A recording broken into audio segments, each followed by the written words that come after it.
Assalamualaikum warahmatullahi wabarakatuh. Saya Fitri Mayasari sebagai moderator. Saya akan mempersilakan kepada Nurhayanti Waruhu untuk mempresentasikan hasil observasi lapangannya. Kepada Nurhayanti Waruhu, saya persilakan. Jelaskan tentang lembaga kemasyarakatan Sabar. Sabar adalah sahabat masyarakat global yang merupakan lembaga kemasyarakatan non-formal. Lembaga ini memiliki beberapa program di dalamnya yang mengutamakan pelayanan kasih persaudaraan sejati. Lewat lembaga ini, banyak masyarakat yang tidak tahu menjadi tahu, yang tidak punya harapan menjadi punya harapan. Visi Sabar sendiri ialah membawa damai ke tengah-tengah masyarakat. Apa saja sih yang ada di program-program yang ada di Sabar?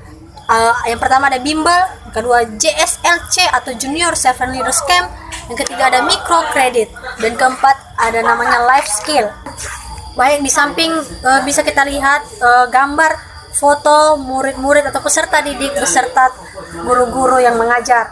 Di lembaga Sabar sendiri ada namanya bimbel atau bimbingan belajar les. Dalam bimbel ini dilakukan sekali seminggu, dan bimbel ini hanya memiliki tiga mata pelajaran, yaitu MTK, Bahasa Inggris, Kreativitas atau Pengembangan Diri. Bimbel ini tidak dipungut biaya sedikit pun. Selain itu, selain mengajar, tim Sabar juga memberi pelayanan kepada anak-anak, yaitu dengan memberi makan, yaitu dengan memberi para peserta didik makanan-makanan yang sehat. Yang kedua, ada namanya program JSLC atau Junior Servant Leaders Camp. Program ini merupakan program yang membutuhkan camping.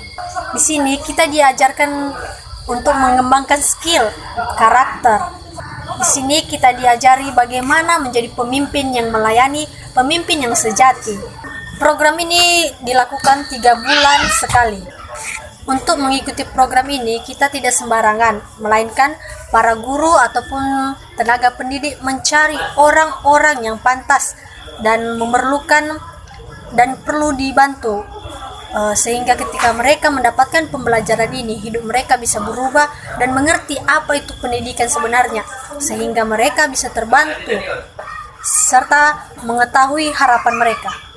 Selain mendapatkan pembelajaran materi, di Junior Servant Leaders Camp juga kita sering melakukan praktek dalam pembelajarannya. Misalnya kita datang ke tempat-tempat atau daerah-daerah warga untuk melakukan eksperimen sosial.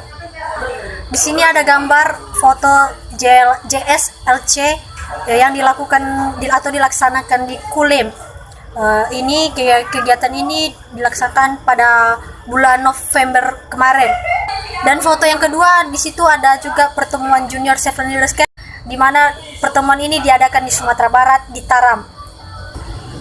Apa sih kaitan pendidikan orang dewasa dengan program Sabar JSLC ini? Jika dikaitkan dengan pendidikan orang dewasa, maka program ini merupakan jenis pendidikan populer atau popular education, yang tujuannya adalah kesempatan belajar yang disediakan bagi orang dewasa dengan tujuan agar mereka dapat mengenal perubahan dan variasi dalam kehidupan mereka sehari-hari, misalnya pergaulan dengan orang lain, rekreasi, dan pendidikan ini yang berkaitan dengan kepuasan hidup. Maka program JSLC ini sangat baik bagi orang dewasa agar mereka bisa mengetahui tujuan hidup mereka. Adapun program ketiga yang dilaksanakan atau diadakan di Sabar ini ialah microcredit. Program ini merupakan program yang bisa membantu masyarakat yang butuh bantuan dalam membuat usaha. Program ini juga dilatih untuk bagaimana supaya orang dewasa bisa mengetahui kemampuan yang bisa ia lakukan di masa usianya sekarang, dengan menumbuhkan rasa semangat dan percaya diri, dan didasarkan beberapa pendekatan terhadap para orang dewasa untuk memahami mereka. Program ini biasanya menumbuhkan semangat para orang dewasa dalam menjalani bakat yang ia punya, dan setelah orang dewasa mengetahui minatnya dan menumbuhkan ekonomis mereka, maka mereka bisa meminjam uang lewat program ini.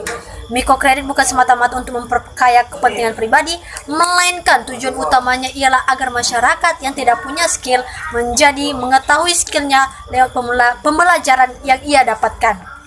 Baiklah, sekian dari penjelasan saya tentang lembaga yang berkaitan dengan pendidikan orang dewasa. Terima kasih, mohon maaf jika banyak kekurangan. Terima kasih kepada Nurhayanti Waruwu yang telah mempresentasikan hasil observasinya. Untuk selanjutnya, dari yang kita tahu dari hasil observasi yang telah dipresentasikan oleh saudari Nurhayanti Waruwu tadi, apakah dari saudari Najma mau bertanya atau mau menambahkan? Kepada Najma, saya persilakan. Baik, terima kasih kepada moderator yang telah mempersilakan saya untuk bertanya. Di sini saya ingin bertanya kepada saudari Yanti. Kontribusi apa saja yang sudah dilakukan oleh Lembaga Sabar terhadap masyarakat? Sekian, terima kasih.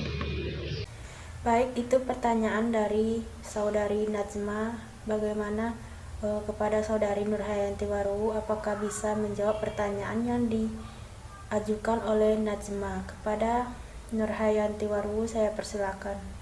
Baik, apa sih kontribusi Lembaga Sabar ini terhadap masyarakat? Sebenarnya kontribusi Lembaga Sabar ini sangat banyak. Salah satunya ialah dengan menumbuhkan sifat kepemimpinan bagi setiap peserta didik JSLC. Yang kedua, mereka bisa tahu apa tujuan hidup mereka dan harapan mereka ke depan. Selanjutnya, kontribusi yang ketiga, mereka bisa memiliki sifat karakter pemimpin yang sejati atau pemimpin yang melayani, dan mereka mengetahui apa minat bakat mereka melalui program JSLC tersebut, dan juga begitu juga dengan les bimbel. Adapun kontribusi yang lain ialah mereka ataupun peserta didik dapat mendapat pinjaman dari program ketiga dari Sabar, yaitu mikrokredit. Selain mendapat pinjaman, mereka pun bisa memahami ataupun paham pembelajaran tentang karakter orang bijak. Terima kasih, itu jawaban dari saya. Terima kasih saya ucapkan pada Nurhayanti Waruwu yang telah menjawab pertanyaan dari Najma. Baiklah, sekian dari diskusi pada hari ini. Jika saya mau sebagai moderator, jika ada kesalahan saya mohon maaf. Saya sudahi dengan Assalamualaikum warahmatullahi wabarakatuh.